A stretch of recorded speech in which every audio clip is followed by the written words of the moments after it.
සමන්තා චක්කවාලේසු අත්‍රා ගච්ඡන්තු දේවතා සද්ධම්මං මුනි රාජස්ස සුනන්තු සග්ග මොක්ඛදං ධම්මස්සවන කාලෝ අයං බදන්තා ධම්මස්සවන කාලෝ අයං බදන්තා ධම්මස්සවන කාලෝ අයං බදන්තා නමෝ තස්ස භගවතු අරහතු සබ්බ ධම්මේසු අප්පටිහත ඥානචාරස්ස දස බලධරස්ස චතු වේසාරජ්‍ය විසරදස්ස සබ්බ සත්තුත්තමස්ස ධම්මිස්ස රස්ස ධම්ම රාජස්ස ධම්මස්සාමිස්ස තථාගතස්ස සබ්බඤුනෝ සම්මා සම්බුද්දස්ස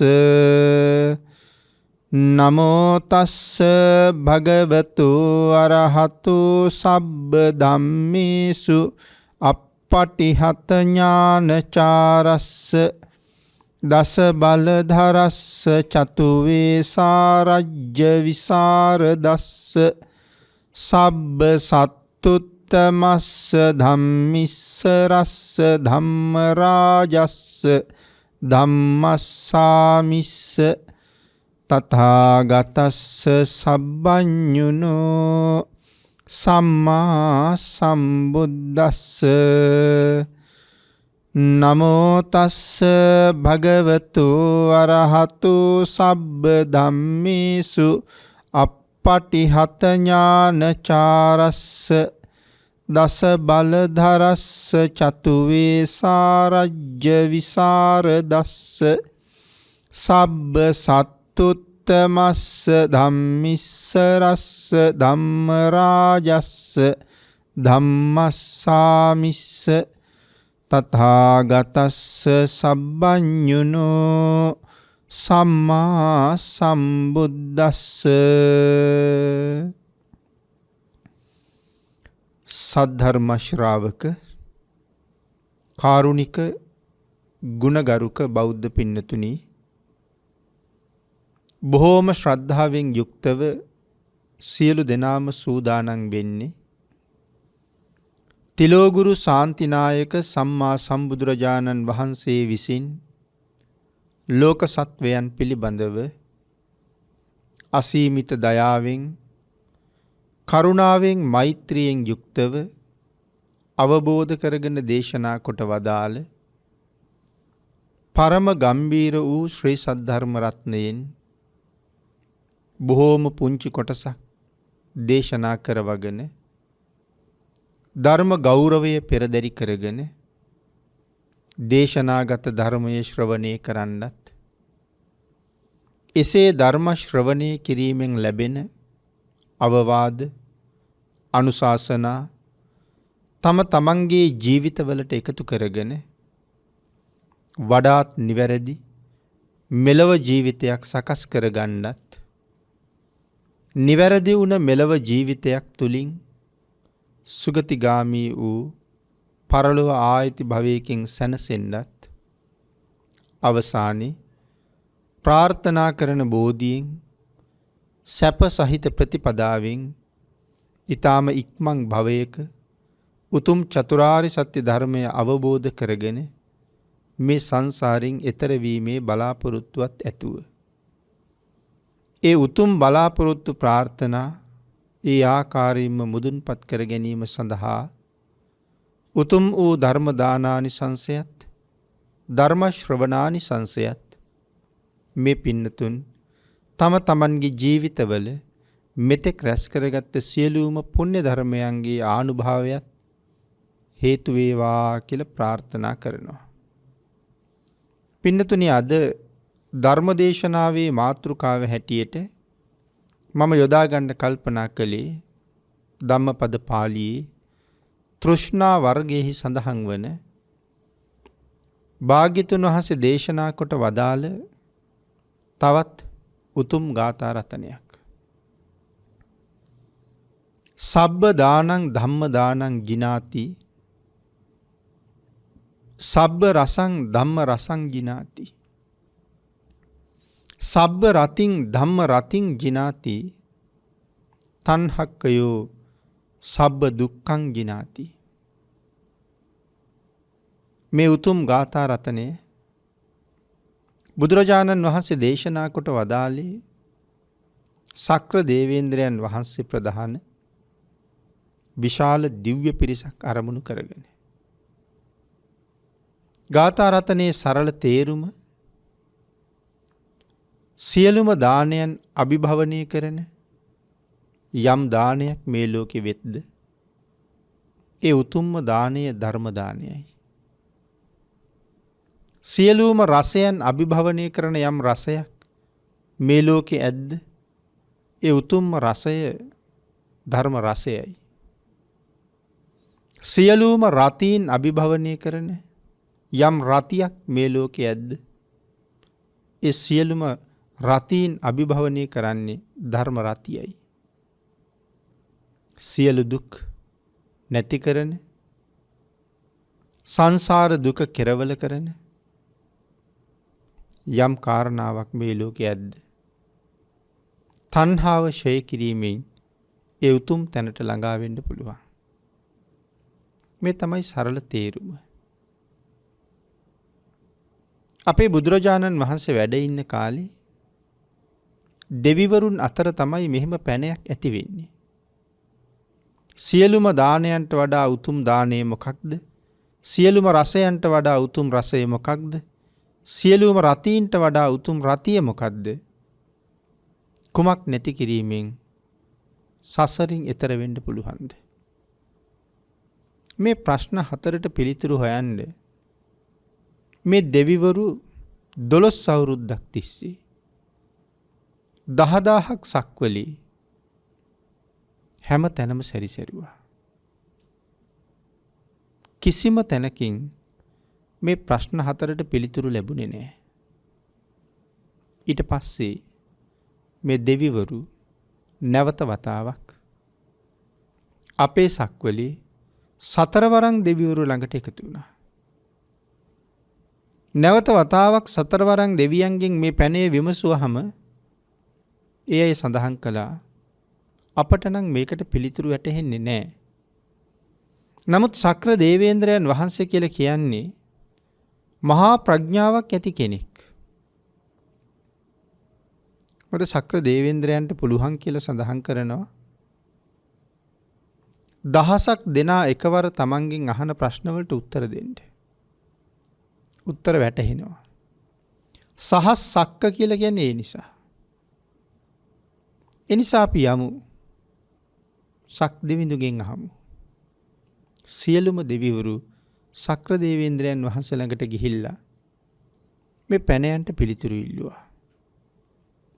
සක්‍ර දේවේන්ද්‍රයන් වහන්සේ සිහිපත් කළේ මෙවන් පැනයන්ට පිළිතුරු තමන්ටත් නොවැටහෙන බවයි.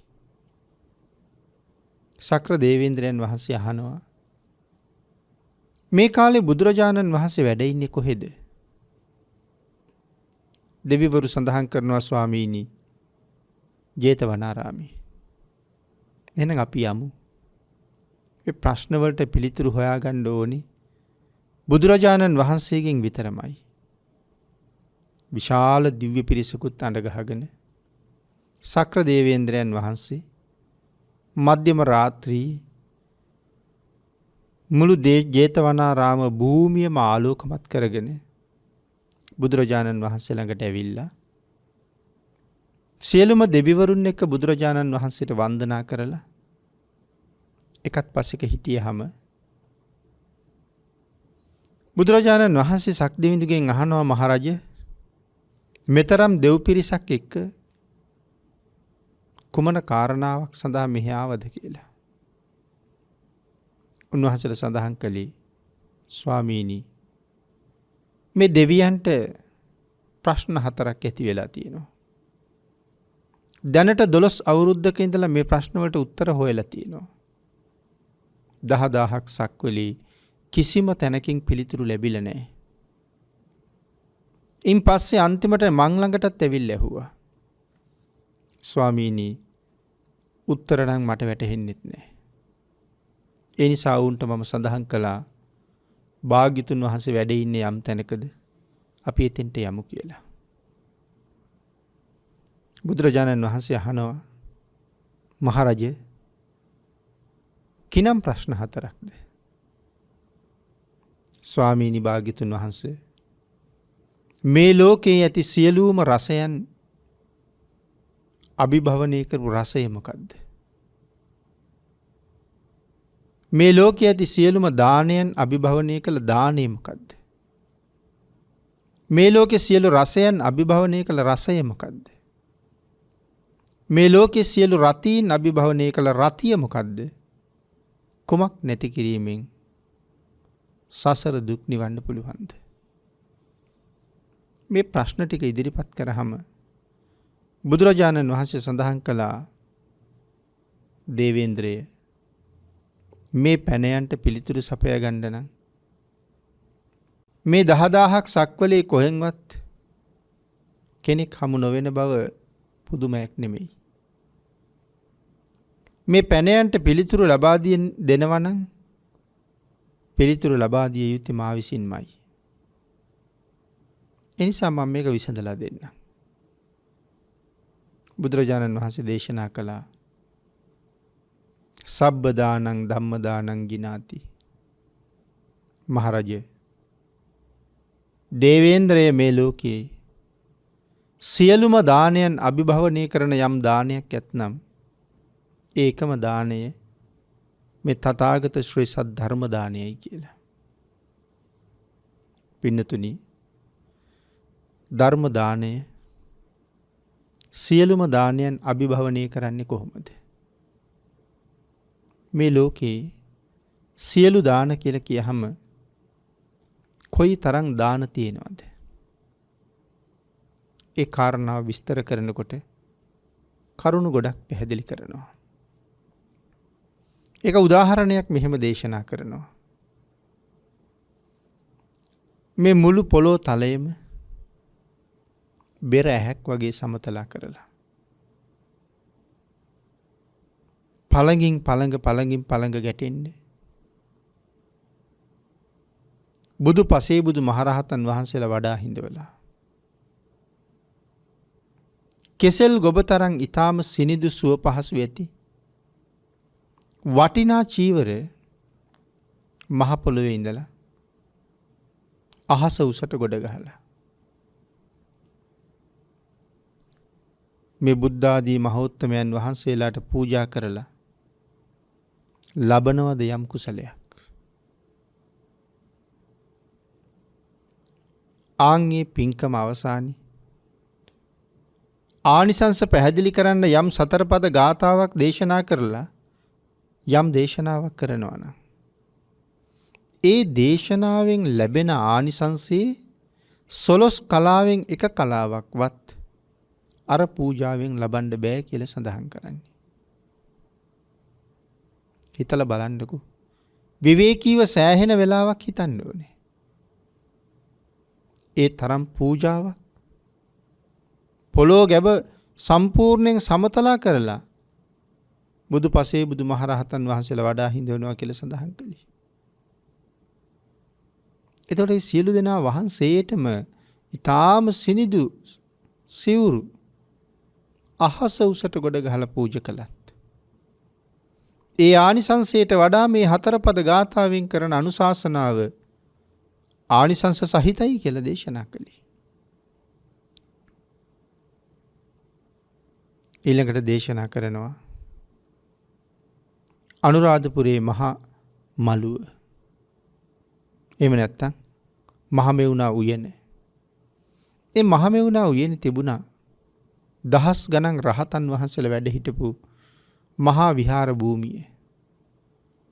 අදටත් නටබුන් දකිනවා ලෝහ මහා ප්‍රාසාදය.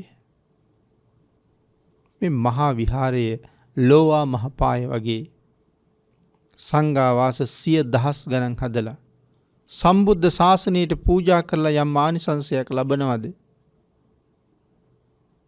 ඒ ආනිසංසයත් හතර පද ගාථාවකින් කරන අනුශාසනාවකින් ලබන කුසලය ඉක්මවන්න සමත් නැහැ කියලා. නැවත සඳහන් කරනවා. යම් කෙනෙක් මේ ශාසනය උදෙසා කොයි ආකාරයක පූජාවක් කරලා අද හිතාගන්න බැරි තරම් මිලක් අනාථපිණ්ඩික සිටුතුමා ආදි මහ සිටුවරු රන් කහවණු 54 කෝටියක් වියදම් කරලා බුදුරජාණන් වහන්සේ වෙනුවෙන් හදපු ජේතවනාරාමය. පින්නතුනේ ඒකට වියදම් කරපු මුදල රන් කහවණුනේ 54 කෝටිය. ඒක රුපියල් බවට පත් කළා නම් කෝටි කීයක් වෙයිද? එයින් ලබාගත් කුසලයේ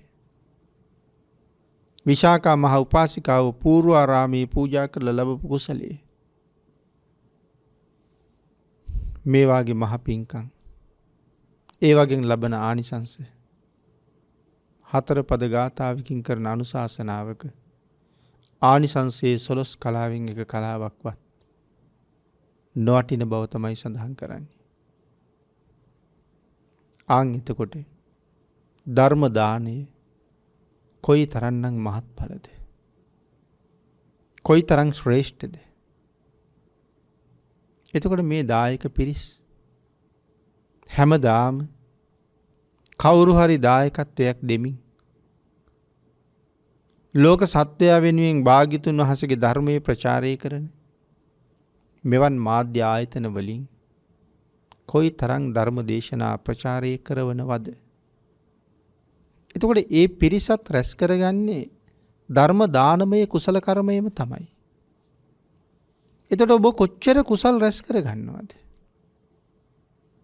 එහෙම හිතලා ඔබට සතුටු වෙන්න පුළුවන්. නමුත් මේ තරම් ධර්ම දානයේ ආනිසංස සහිත වෙන්නේ ඇයි කියන කාරණාව, කොහොමද කියන කාරණාව අපි දැනගන්න ඕනේ. එහෙම නැත්නම් කෝටි ගණන් වියදම් කළා කියලා කියහම ධර්ම දාන පින්කමක් කරන්න එච්චර වියදම් කළේ නෑනේ අපි කියලා හිතෙනවනේ. 30-40000ක් 50000ක් මුදලින් වියදම් කරයි. නමුත් අර මුලින් සඳහන් කරපු පූජාවන්ට කෝටි ගණන් වියදම් වෙනවා. නිමක් නැහැ. නමුත් ආනිසංසයේ කුඩයි කියලා සඳහන් කළේ. අඩු වියදමකින් කරන පින්කමක් කෝටි ගණන් වැඩි වියදමක් කරලා කරන පින්කමක ආනිසංසයට වඩා කොහොමද වැඩි වෙන්නේ? බුදුරජාණන් වහන්සේම පැහැදිලි කරනවා. අපිටත් ඒක තේරුම් ගන්න අවස්ථාව ඕන තරම් තියෙනවා. අපි කරුණක් දෙකක් පැහැදිලි කළොත්. අපි මුලින් සඳහන් කළ විදිහට පොළොව තලයේ පුරාම බුදුපසේ බුදු මහරහතන් වහන්සේලා වඩා හිඳවලා චීවර පූජා කරලා මහ කුසල් ලබන්න. ඒ වගේම මහමෙවුනා උයනේ තියෙන මහා විහාරයේ ලෝවා මහපාය වගේ ආරාමවල 100 ගණන් 10 ගණන් හදලා පූජා කරන්න. අනාථපිණ්ඩික විශාකා උපාසිකාව මේ ආදී නොයෙක් සදහැවතුන් එවන් වටිනා මනරම් ආරාම සම්මා සම්බුද්ධ ශාසනයට පූජා කළේ තමන් තනියම හිතලා නෙමෙයිනේ.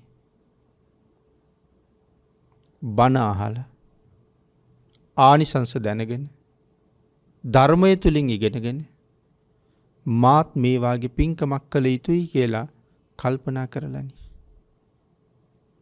එතකොට ඒගොල්ලන්ට එහෙම කල්පනාවක් වෙන්න, එහෙම පූජාවක් කරන්න මග කීවේ කවුද? ධර්ම රත්නේනි. අන්න ඒක නිසා තමයි සියලු දානයන් පරාජය කරනවා කියලා සඳහන් කළේ. හැම කෙනෙකුටම මහානීය කුසල් කරගන්න පාර පෙන්වුවේ ධර්මය. ඊළඟට පින්නතුනි, මේ ශාසනයේ උතුම් ධර්ම දාන පින්කම් කොච්චර සිද්ධ වුණාද?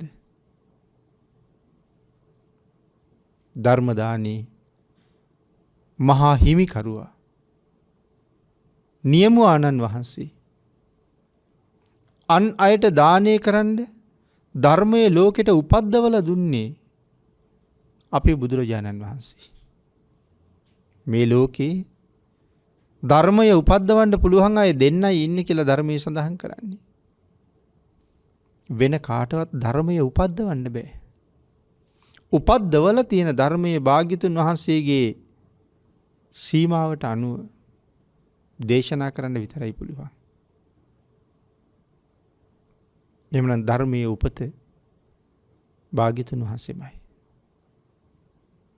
බුදුරජාණන් වහන්සේ ධර්මයට රජෙක්, ධම්ම රාජස්. බුදුරජාණන් වහන්සේ ධර්මයේ ස්වාමියා, ධම්මස්සාමිස්ස. බුදුරජාණන් වහන්සේ ධර්මයට ඊශ්වරයෙක්, ධම්මිස්සරස්ස. ඊශ්වර කියලා කියන්නේ ලෝකෙ මැව්වේ ඊශ්වර කියලානේ සමහර අය කියන්නේ. එහෙමනම් ධර්මයට ඊශ්වරයෙක් භාග්‍යතුන් වහන්සේ. ලෝකෙ මැව්වේ ඊශ්වර නෙමෙයි. නමුත් අපි ගාව එහෙම ජනප්‍රවාදයක් තියෙනවනේ. දැන් ධර්මයට ඊශ්වරයෙක් භාග්‍යතුන් වහන්සේ. ඒකේ ධර්මය ලෝකෙට ඉපැද්දුවේ බුදුරජාණන් වහන්සේ. භාග්‍යතුන් වහන්සේ වැඩ ඉන්න කාලේ මහා දහම් අමා වැහි වැස්සා. භාග්‍යතුන් වහන්සේගේ ශ්‍රේ මුඛයෙන් වගේම සාරිපුත්ත මොග්ගල්ලාන ආදී මහා ශ්‍රාවකයන් වහන්සේලා, තව ධර්මදරයන් වහන්සේලා ලෝ සතුන් සුවපත් කරමින් ඒ නිර්මල ධර්ම රත්නයේ ලෝකේ බොහෝ දෙනාට දේශනා කළා. බොහෝ දෙනා සංසාරයෙන් එතර කළා. ඒ වගේම තමයි ඒ කාලෙන් පස්සේ මේ ලෝකෙ සිද්ධ වුණා තවත් අපූර්ව ධර්ම දානමය පින්කමක්. ඒ පින්කම කළේ කවුද? 7 අවුරුදු වයසේ නිග්‍රෝධ සාමණේරයන් වහන්සේ. චණ්ඩාශෝකව ධර්මාශෝක කෙනෙක් බවට පත් කළේ ඒ පුංචි උතුමන් වහන්සේ.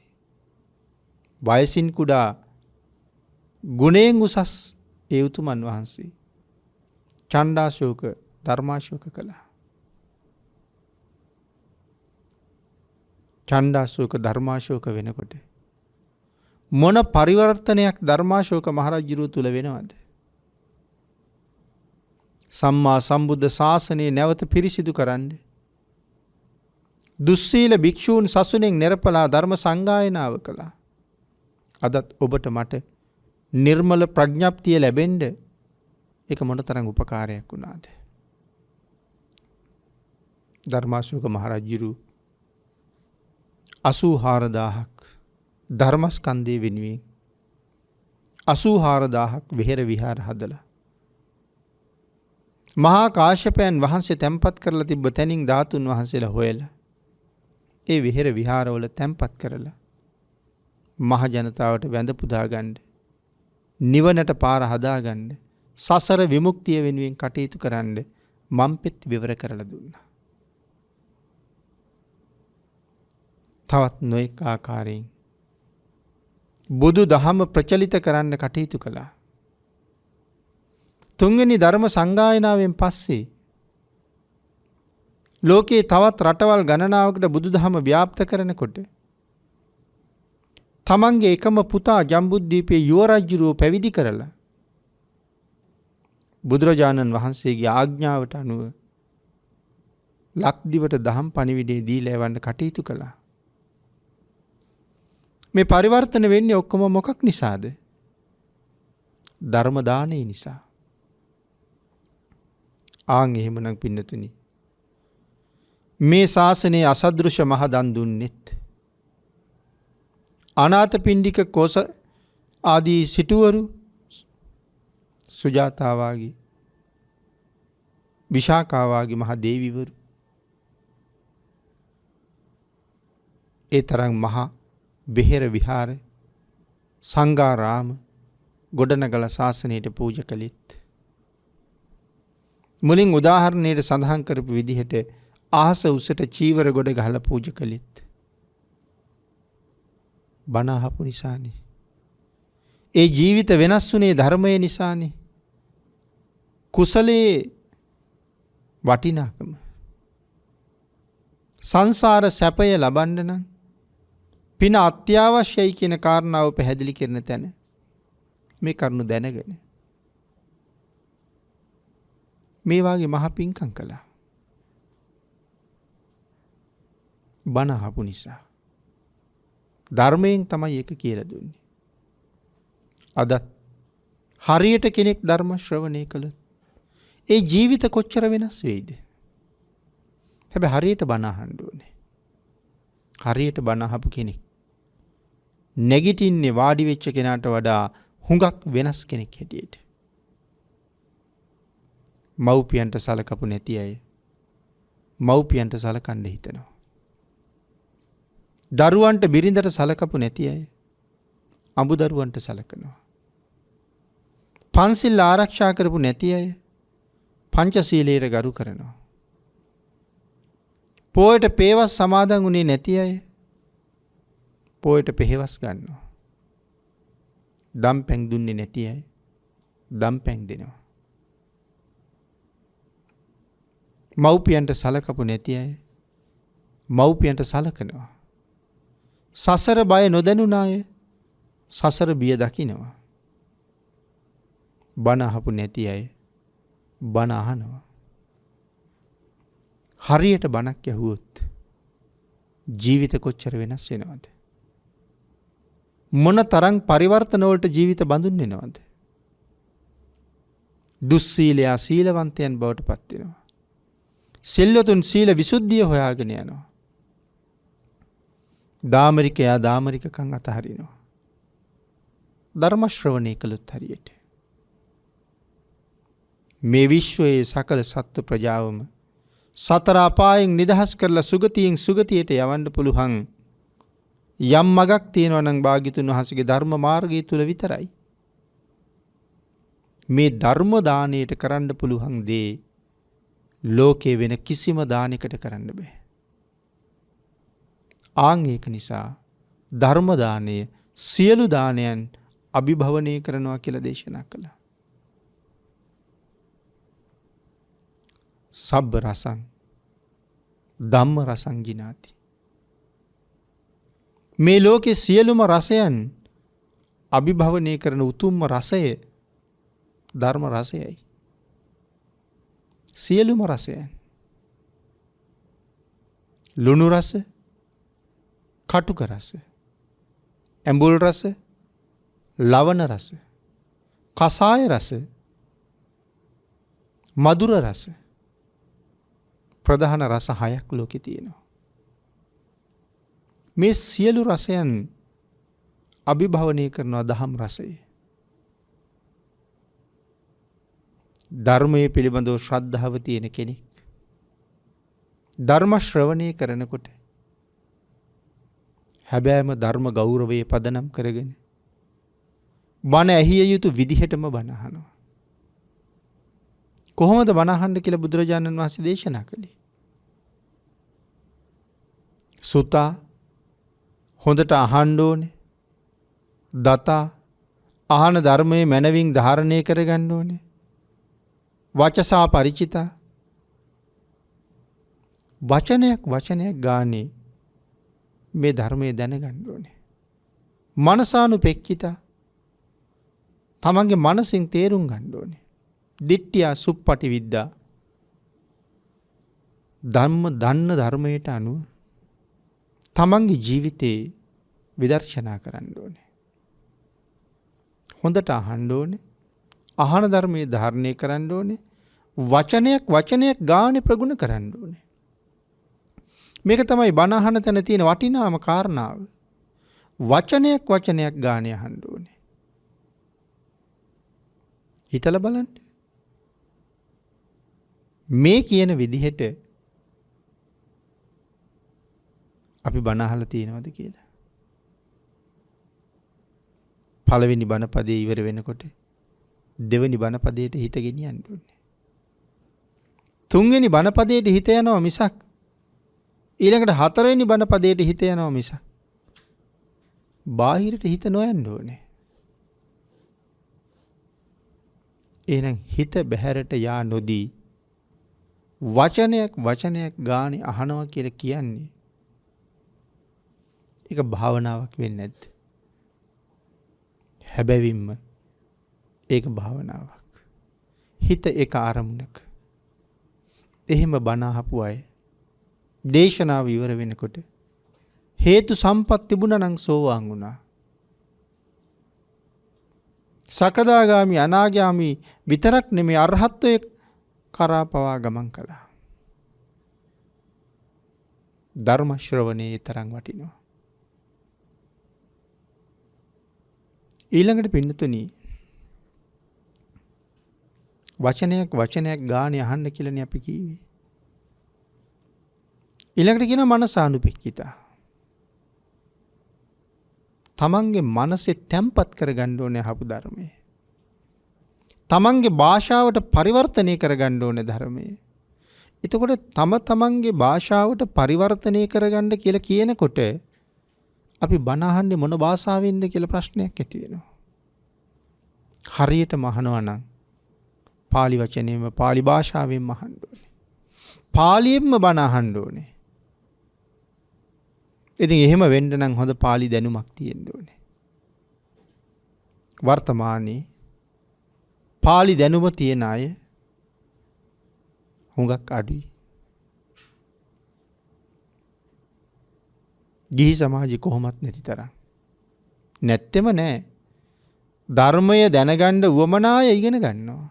ඉගෙන ගත්ත අයත් ඕන තරම් ඉන්නවා. පැවිද්දෝ අතර වැඩිපුර පාලි දන්න අය ඉන්නවා. නමුත් පාලි නොදන්න අයත් නැතුව නෙමෙයි. ධර්මයේ සඳහන් කරපු විදිහට හරියටම බණ අහන්න නම් පාලි භාෂාව පිළිබඳව අවබෝධයක් තියෙන්න ඕනේ. පාලි භාෂාව අමාරුද? පාලි භාෂාව අමාරු නෑ.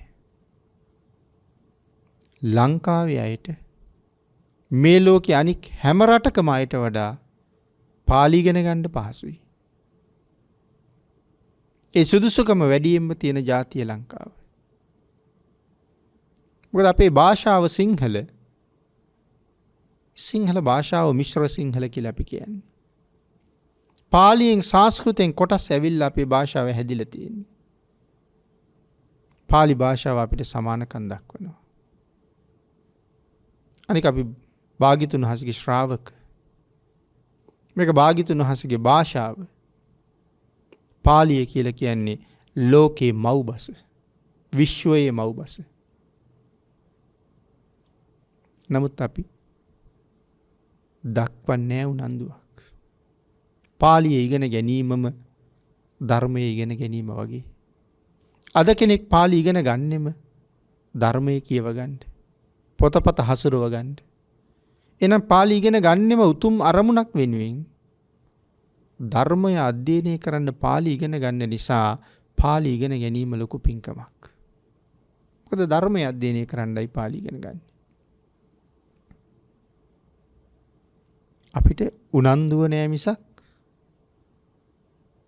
පුළුවන්කම නෑ නෙමෙයි. උනන්දුව නැතිකමයි තියෙන්නේ. බැරිකම නෑ කොහොමත්. සමහර වෙලාවට කෙනෙක් සාමාන්‍ය පෙළ උසස් පෙළ වාගේ විභාග ඉවර වෙලා මාස 2-3ක් ගෙදර ඉන්න කාලේ කොරියන් භාෂාව, ජපන් භාෂාව, හින්දි භාෂාව ඔය වාගේ භාෂාවල් පාඨමාලාවල් වලින් හදාරලා ඉවර කරනවා. ප්‍රතිඵල එනකොට අපට කිසිම සම්බන්ධයක් නැති එවන් භාෂාවක් අපි එච්චර ඉක්මනට ඉගෙන ගත්තා නම් අපිට පාලි ඉගෙන ගන්න බැරියයි. උවමනාවක් නැහැ.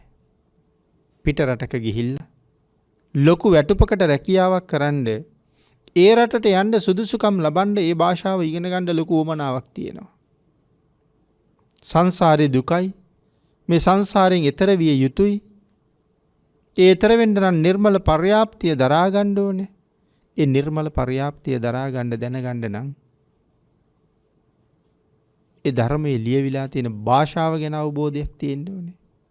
සංසාරයෙන් එතර යෑම වෙනුවෙන් මම පාලිය ඉගෙන ගන්නවා කියලා පාලි ඉගෙන ගන්න එළඹුණ අය කීයෙන් කී දෙනාද ඇත්තේ? ආන් එහෙම ඉගෙනගෙන තමන්ගේ භාෂාවට ඒ පාලි ධර්මයේ පරිවර්තනය කරගෙන තමන් තේරුම් ගන්න ඕනේ. ඒක භාග්‍යතුන් වහන්සේගේ නියමය.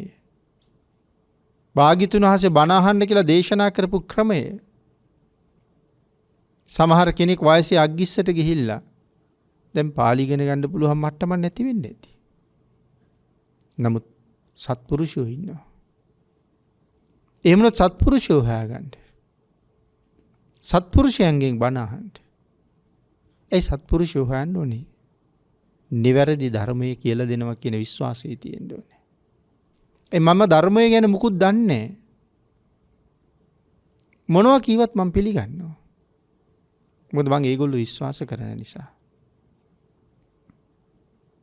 ආන්ගේ නිසා ධර්මය නොදන්න කෙනෙකුට මුල ඉඳලම නිවැරදි පර්යාප්තිය කියලා දෙන්න කෙනෙක් ඉන්නවනම් ඔවුන්ගෙන් ධර්මය ඉගෙන ගන්න ඕනේ. එහෙම නැති වුණොත් ඉගෙන ගන්න එක කාරණාවක් වැරදුනහම නිවන සම්බන්ධයෙන් තියෙන කරුණක්. ඒක මගේ අරුණහම මට සංසාරේ කොච්චර පාඩුද. ඊළඟට සඳහන් කළා දිට්ඨිය සුප්පටි විද්‍යා. ඊළඟට සඳහන් කළේ ඒ දැන ඉගෙනගත්ත ධර්මයට අනුව මේ ලෝකේ විදර්ශනා කරන්න ඕනේ. සුතා, දතා, වචසා පරිචිතා, මනසානුපෙක්ඛිතා, දිට්ඨිය සුප්පටි විද්‍යා. ධර්මයේ දැන් Taman දන්න නිසා ධර්මානුකූලව බලන්න ඕනේ ලෝකෙ දිහා. දහම් ඇහින් ලෝකෙ බලනකොට මේක කොයිතරම් විහිළුවක්ද කියලා හිතෙනවා. මේක මොනතරම් දුකක්ද කියලා හිතෙනවා. ලෝකෙ සැප නැහැනේ. තියෙනවා. පංචකාමයේ තුල තියෙනවා සුළු සැපයක්. සැප නැත්තම්ම මිනිස්සු මේ තරම් කාමයට ඇදෙන්නේ නැහනේ. සුළු සැපයක් තියෙන. ඒක දිය බින්දුවක් වගේ. නමුත් දිය බින්දුවක් වගේ සැපක් විඳින්න සාගරයක් වගේ දුකක් විඳිනවා. එවන් අය විඳින දුක්ඛන්දරාව හොඳට අවබෝධ වෙනවා. ධර්මානුකූලව ලෝකෙ දිහා බලන්න පටන් ගත්තාම. තණ්හක්කයෝ සබ්බ දුක්ඛං ජිනාති. යම් දවසක යම් කෙනෙක් තණ්හාව නැති කරගත්තා නම්, තණ්හාවෙන් ඈත් වුණා නම්, තණ්හාවෙන් මිදුණා නම්, ආන් ඒ පුද්ගලයාට කිසිම දුකක් නැහැ. මේ සියලු දුක් තියෙන්නේ තෘෂ්ණාව නිසානේ. තෘෂ්ණාව තමයි සත්‍යය සංසාරේ නිමක් නැති දුක්ඛන්දරාවක ගිල්ලවලා තියෙන්නේ. තණ්හක්කයෝ සබ්බ දුක්ඛං ජිනාති. තණ්හාව ඡය වෙච්ච තැන සියලු දුක් නැහැ කියලා සඳහන් කළේ ඒකයි. තණ්හාය විප්පමුත්තස්ස නත්ති සෝකෝ කුතෝ භයං. යම් කෙනෙක් මේ තණ්හාව උදුරලා අයින් කළා නම් Taman තුලින් ඔහුට ශෝකයක් නැහැ, ඔහුට බයක් නැහැ. අපේ තියෙන තණ්හාවේ තරම අපි කොයිතරම් බය වෙනවද? කොච්චර දේවල් වලට බය වෙනවද? ජීවිත තණ්හාව තියෙන්නේ. තමන්ට හානි වෙයි කියන බය. නමුත් ධර්මයේ දන්න අය, ධර්මයේ දරන අය, ධර්මයේ දන්න අයට වඩා ධර්මයේ දරන අය වටිනවා. මොකද ධර්මයේ දන්න හුඟක් අය ඉන්නවා. දන්නවා වුණාට දරන්නේ නැහැ. ඒක මහ පුදුම වාසනාවන්තකම. අනික් අය නොදන්න නිසා දරන්නේ නැහැ. සමහරු දැනගෙනම දරන්නේ නැහැ. නමුත් ධර්මයේ දරාගෙන ඉන්න අය ලෝකේ විශේෂයි. ඒ අයට තමයි පුළුවන් තමන්ගේ ගමනත් නිදහස් කරගෙන අනුන්ටත් මඟ කියලා දෙන්න. තමන්ගේ කාර්යයත් කරගෙන අනුන්ටත් මඟ කියලා දෙන්න. ධර්මයේ දරන අයට පුළුවන්. ධර්මයේ දන්න අයටත් අනුන්ට මඟ කියන්න පුළුවන්. හැබැයි තමන්ට වැඩක් නැහැ. ආන්ගේ නිසා ලෞතර බුදුරජාණන් වහන්සේ මේ උතුම් ධර්මය අවබෝධ කරන්න මහා කල්ප අසංඛ්‍ය 4.1 මේ සංසාරේ දුක් විඳලා ධර්මය අවබෝධ කළා. අවබෝධ කරගත්ත ධර්මයේ ගුරු මුෂ්ටි තියන්නේ නැතුව ඔබට මට දේශනා කළා. සංගවපු ප්‍රමාණයක් නෑ. සියල්ල දේශනා කළා. ධර්මය දේශනා කිරීම සඳහා කොයිතරම් කාලයක් පුහුණු වුණාද? මහා කල්ප අසංඛ්‍ය 4.1 පුහුණු වුණා. ඒ සුමේද තාපසතුමාට බණ කියන්න බැරිද? පංච අභිඥා අෂ්ට සමාපatti සහිතයි. නිකන් නෙමෙයි ප්‍රාතිහාර්ය දක්වලා දේශනා කරන්න පුළුවන් කෙනෙක් සුමේද තාපසතුමා. ඊට කලින් ඉඳලා පුරාගෙන එන පාරමී තියෙනවා. මේ මහා කල්ප අසංඛ්‍ය 4කට එහා පැත්තේ මේක ස්ථිර කරගන්න කාලේ. නියත කරගන්න කාලේ. එහෙනම් සුමේද තාපසතුමාටත් පෙළහර දක්වමින් දේශනා කරන්න පුළුවන්කම තිබිලත් සුමේද තාපසතුමා ධර්ම දේශනා කළේ නෑනේ.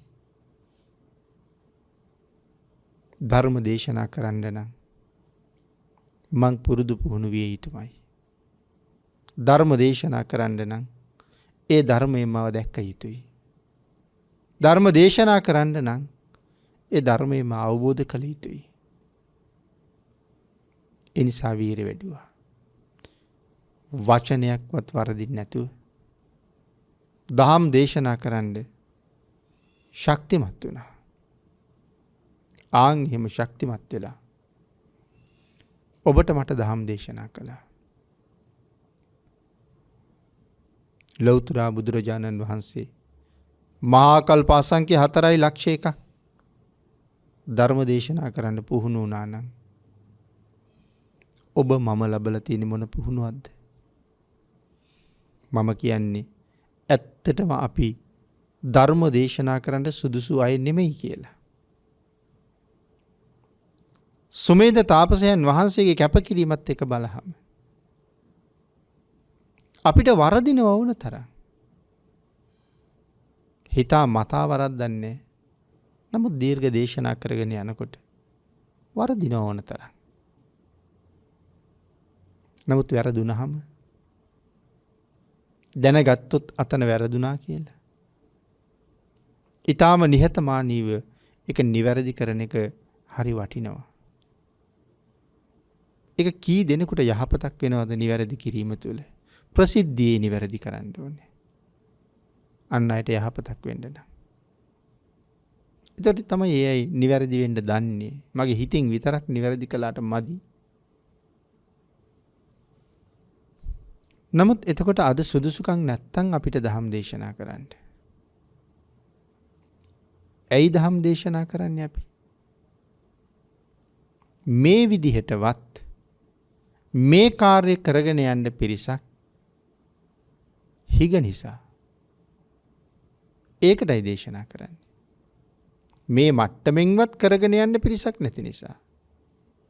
ධර්ම දේශනා කරන ස්වාමින් වහන්සේලා ධර්මයේ ප්‍රගුණ කරපු ගිහි ප්‍රභූවරු බොහොම අල්පයයි ඉන්නේ. නමුත් ධර්ම දරයෝ නැහැ කියනව නෙමෙයි. ධර්මදර භික්ෂූන් වහන්සේලා නැහැ කියනව නෙමෙයි. ඉන්නවා. සමහරලාට ප්‍රසිද්ධියට ඇවිල්ලා නැහැ. ඒක ආධ්‍යාත්මික ජීවිතයට වදයක් වෙන නිසා. නමුත් නිහඬව මහ මෙහෙවරක් කරනවා. ඒක මම සඳහන් කළේ.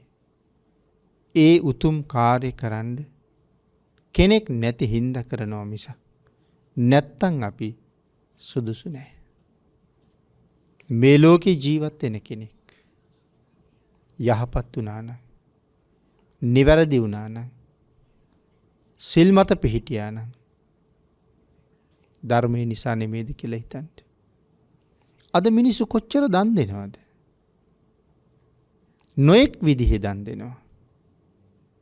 ඔය දන් දෙන්නේ මේ ජීවිතවල බත් සරලුවක්වත් දෙන්න හිතාගෙන හිටපු අය නෙමෙයි.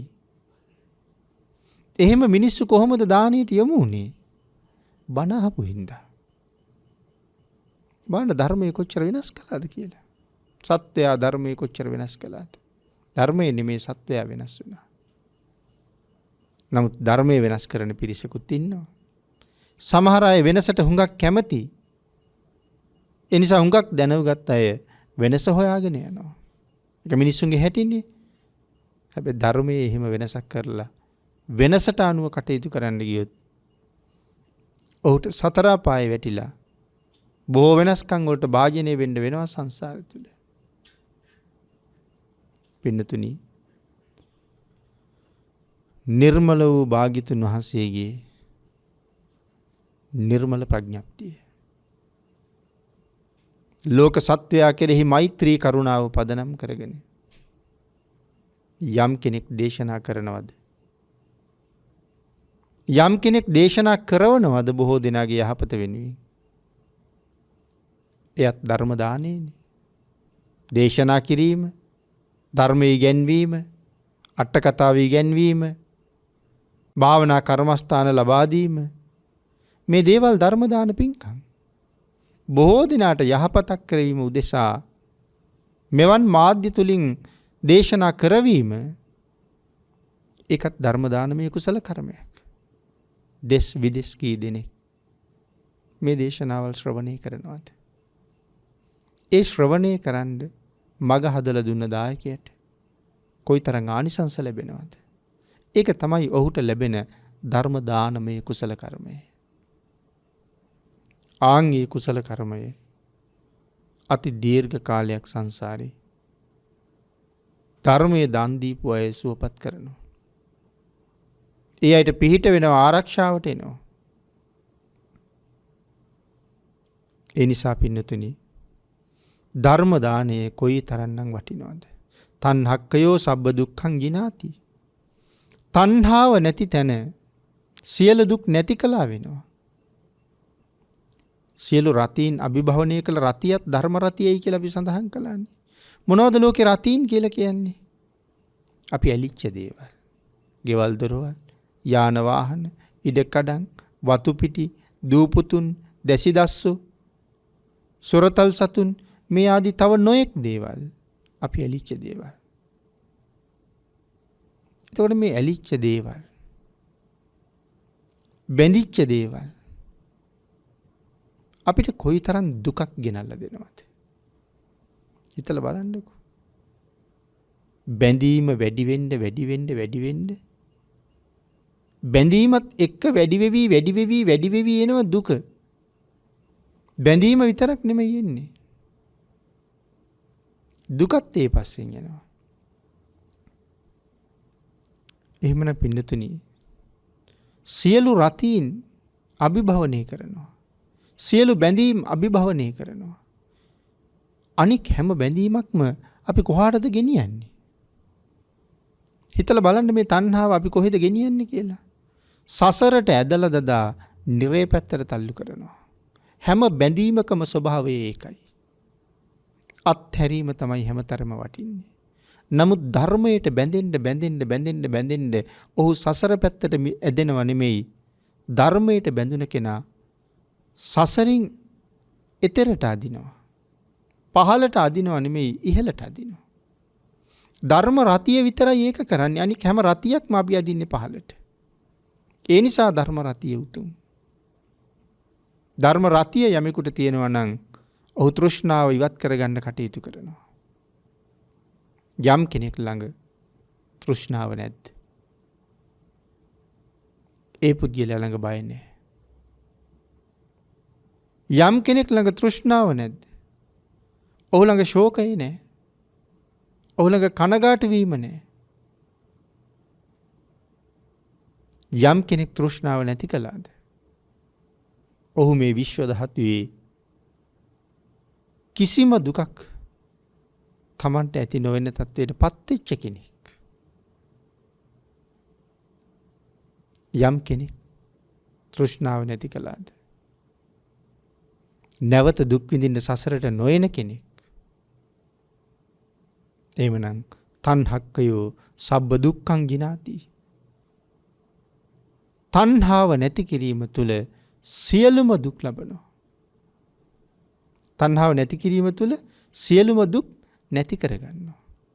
සියලු දුක් වලින් අයින් වෙනවා. ඒ නිසා තණ්හාව නැති කරන්න මඟ පෙන්නනවා ධර්මය. හැම අතින්ම ධර්මයේ ප්‍රගුණ කරපු කෙනා. ලෝක සත්වයාට හිතසුව පිණිස ධර්මයේ දුන්න කෙනා. මේ ලෝකේ කොච්චර වටින කෙනෙක් වෙනවද? උත්සාහ කරන්න ඔබත් වටින කෙනෙක් වෙන්න. ධර්මයේ දානය කරන්න. හැබැයි ලෝකයට දානය කළාට විතරක් මදි. ඔබත් ඒ ධර්මයේ තුල සැනසෙන්න. ඔබත් ඒ ධර්මයේ දැනගන්න. ඔබත් ඒ ධර්මයේ දරාගන්න. ධර්මයේ පිහිට ධර්මයේ සරණ අපිට කොයිතරම් උපකාර කරනවද? මකාදේවාදී දහම්සොඬාදී රජවරු බණපදයක් වෙනුවෙන් ජීවිත දන් දුන්නේ හැටි ඔබට මතක ඇති. ධර්මයේ කොයිතරම් වටිනවද? හැබැයි ධර්මයේ කියන වචනේ ලෝකේ හැමදාම ඇහෙන වචනයක් නෙමෙයි. බුද්ධ ධම්ම සංඝ කියන මේ වචන තුන අවුරුදු කෝටි ප්‍රකෝටි ගණන් වලින් සමහරලාට කල්ප අසංඛ්‍ය ගණන් වලින් ලෝකයේ ඇහෙන්නේ නැති වචන තුනක්. වැඳිය යුතු පිදිය යුතු වචන තුනක්. මේ කාලේ බුද්ධාන්තරයක් නිසා නිතර මේ වචන තුන ඇහෙනවා. මේ වචන ලෝකේ දුර්ලභ වචන. කලාතුරකින් අහන වචන. ඒ වචන තුනම ලෝකේ පවතින කාලේ ඔබට මට ජීවිතයක් ලැබුණා. වටිනාම සම්පත විශ්වය තුල තියෙන වෙලාවේ අපි වටිනා දේත් එක්ක ඉන්නවා මිසක් නොවටිනා දේවල් පිටිපස්සේ ගමන් කරලා මොකද අමාරු වෙටෙන්නේ. ඒ නිසා මේ අති උතුම් වූ භාග්‍යතුන් වහන්සේගේ ධර්මය සතර අපාය ආදී දුක්ඛයන්ගෙන් එතර කරලා සංසාරයෙන් එතර කරවලා සියලු දුකින් අත මුදවන්න පුළුවන් ධර්මයේ පවතින යුගයේ ලෝකයටත් ලෝක සත්වයාටත් ධර්මයේ දානය කරලා තමනුත් ධර්මයේ දරාගෙන අන් අය සසරින් මුදවනවා වගේ ඔබත් සසරින් මිදිලා මේ සංසාරයෙන් එතර වෙන්න වීරිය වඩන්න උත්සාහ කරන්න. බුදුරජාණන් වහන්සේගේ කරුණාවෙන් ඔබේ උත්සාහය සාර්ථක වේවා කියලා ආශිර්වාද කරනවා. ආකාසට්ඨා ච බුම්මට්ඨා දේවා නාග මහිද්దికා පුඤ්ඤන්තං අනුමෝදිත්වා චිරං රක්ඛන්තු ලෝක සාසනං දේවෝ වස්සතු කාලේන සස්්‍ය සම්පatti හේතුච පීතෝ භවතු ලෝකෝ ච රාජා භවතු ධම්මිකෝ දේශක්ඛයෝ නිබ්බානං